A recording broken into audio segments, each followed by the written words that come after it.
Nous sommes en compagnie de Jean-Luc qui est en charge de la relocation pour AGS. Alors Jean-Luc, d'abord, pouvez-vous nous définir ce qu'est la relocation? Quel est votre métier?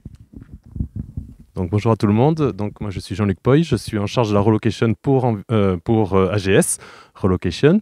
Notre métier, c'est quoi? Ça consiste à, lorsqu'un client pour AGS, par exemple, quitte le Japon, les États-Unis, de prendre en charge son arrivée ici au Portugal. On va faire les démarches administratives, une analyse fiscale, par exemple, et surtout lui trouver une petite maison et plein d'autres services après.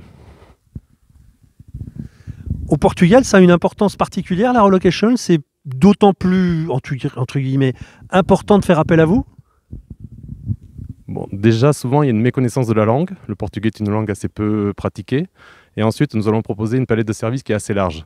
On en a cité 3, mais par exemple, on va pouvoir aussi accompagner les clients pour faire les inscriptions des enfants à l'école. Et après, d'un point de vue administratif, souvent, c'est assez compliqué. Donc, vaut mieux être bien accompagné. Ça permet de s'éviter quelques soucis et surtout d'arriver de manière très sereine ici au Portugal et de profiter de la vie en arrivant sans passer par des étapes qui pourraient être très, très, très compliquées et surtout peut-être coûter cher à nos clients si c'est mal fait. Il vaut mieux faire bien du premier coup, quitte à être accompagné et payer un petit service. Alors justement, vous parlez du coût.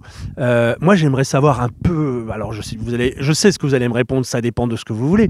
Mais grosso modo, entre quelle est la fourchette du coût d'une relocation et après jusqu'où vous pouvez aller en termes de service. Ça, j'aimerais bien le savoir. Ok, en fait, c'est en fonction du service que l'on va prendre.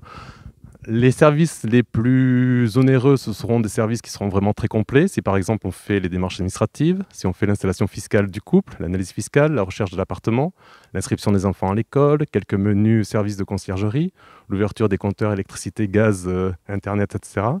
La légalisation du véhicule.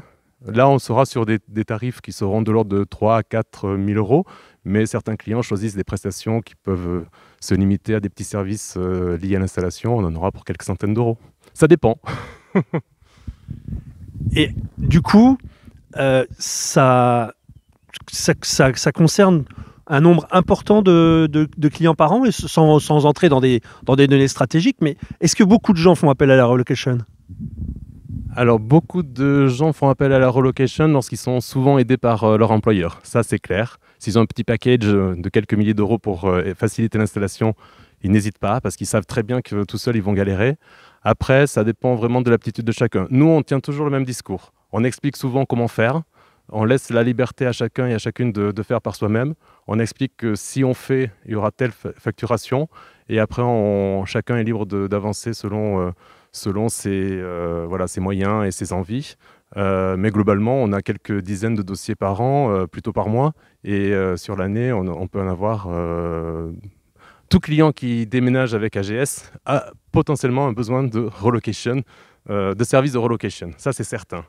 Il ne le sait peut-être pas, mais c'est quand même mieux, effectivement, d'en parler dès que, par exemple, le client quitte n'importe quel pays, le Japon par exemple. Dès le moment où il quitte le Japon, on lui parle, on lui explique nos services. Et généralement, il fait appel à quelques services, ne serait-ce que pour des petits services administratifs pour commencer. Et après, petit à petit, en fonction de ses difficultés, il fait appel à d'autres services. Et au final, c'est vraiment très à la carte. Merci beaucoup Jean-Luc pour ces précisions. La French Radio. Portugal.